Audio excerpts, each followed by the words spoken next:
Hello everyone, இன்றைக்கி தேங்காய் பால் சாதம் இல்லை கீ ரைஸ் எப்படி பண்ணுறதுங்கிறது பார்க்கலாம். இதுக்கு தேவையான பொருட்கள் ரைஸ் 2 கப் எடுத்திருக்கேன் நான். அப்புறம் பட்டாணி ஒரு 1/2 கப் எடுத்துக்கலாம். ஒரு ஆனியன் நல்லா நீளமாக ஸ்லைஸ் பண்ணி வச்சுருக்கேன். 6 பச்சை மிளகாய் எடுத்திருக்கேன். ஏலக்காய், கிராம்பு, பட்டை, சீரகம், அதுக்கப்புறம் தேங்காய் பால் ஒரு 2 டம்ளர் வர மாதிரி அரைச்சி எடுத்து வச்சுருக்கோம். அதுக்கப்புறம் உப்பு,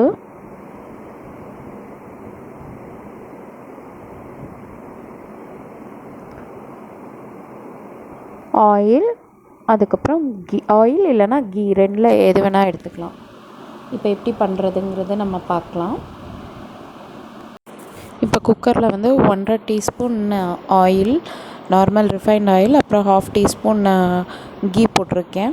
கொஞ்சம் ஹீட் ஆனோடனே ஏலக்காய், பட்டை, கிராம்பெல்லாம் நம்ம போட்டுக்கலாம்.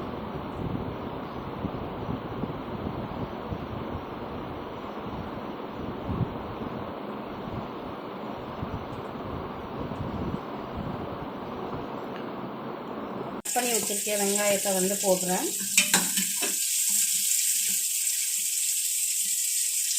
கொஞ்சம் இது நல்லா ப்ரௌனாக வர வரைக்கும் நம்ம ஃப்ரை பண்ணி எடுக்கணும்.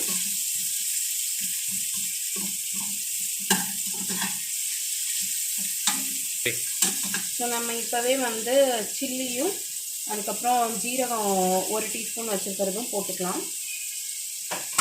போட்டுட்டு இது நல்லா வெங்காயம் நல்லா கோல்டன் ப்ரௌன் ஆகிற வரைக்கும் ஃப்ரை பண்ணிக்கோங்க.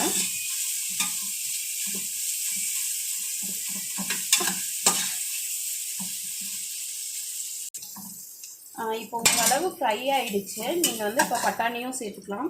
நான் இன்றைக்கி ஃப்ரெஷ் பட்டாணி எடுத்திருக்கேன். நீங்கள் ஓவர் நைட்டு சோக் பண்ண பட்டாணி கூட எடுத்துக்கலாம். எடுத்துகிட்டு இந்த பட்டாணியும் இந்த ஆனியன் கூட கொஞ்சம் நல்லா ஃப்ரை ஆகி ஒரு 1/2 வெக்காடு வரட்டும். இதுக்கு கொஞ்சம் சால்ட்டு நம்ம சேர்த்துக்கலாம். கொஞ்சம் சால்ட்டு பட்டாணிக்கும் ஆனியனுக்கும் அளவாக போட்டிருக்கேன். இப்போது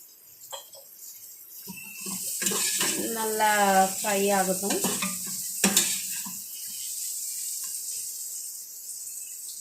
ஆனியனும் நல்லா ஃப்ரை ஆகிடுச்சு. இப்போ நம்ம ரைஸ் போட்டுடலாம். நான் ஒரு ரைஸ் மட்டும் போட்டுறேன்.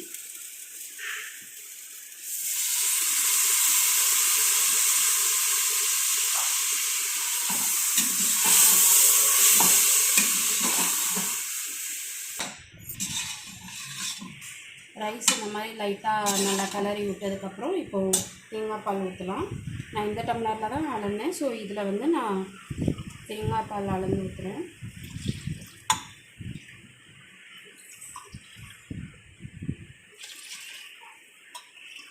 ஸோ இப்போ என்கிட்ட 2.5 டம்ளர் தேங்காய் பால் இருக்குது.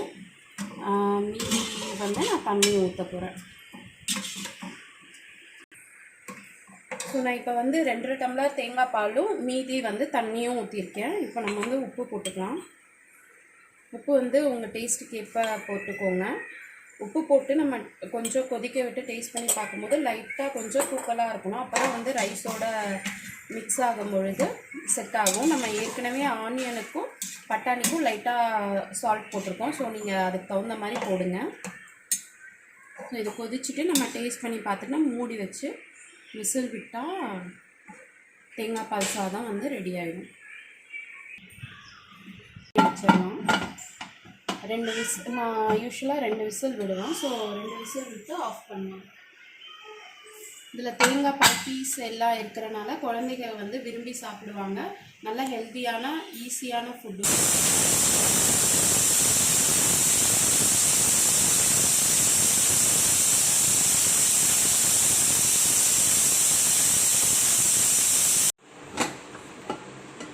நமக்கு ரெடி ஆயிடுச்சு. கீ ரைஸ் இப்போது ரெடி ஆகிடுச்சு. நம்ம இதை உருளைக்கிழங்கு ஃப்ரை இல்லை சோயாபீன்ஸ் ஃப்ரை இல்லை சிக்கன் ஃப்ரையோட சாப்பிட்லாம். நல்லா டேஸ்டியாகவும் இருக்கும், ஹெல்த்தியாகவும் இருக்கும். குழந்தைகளும் விரும்பி சாப்பிடுவாங்க.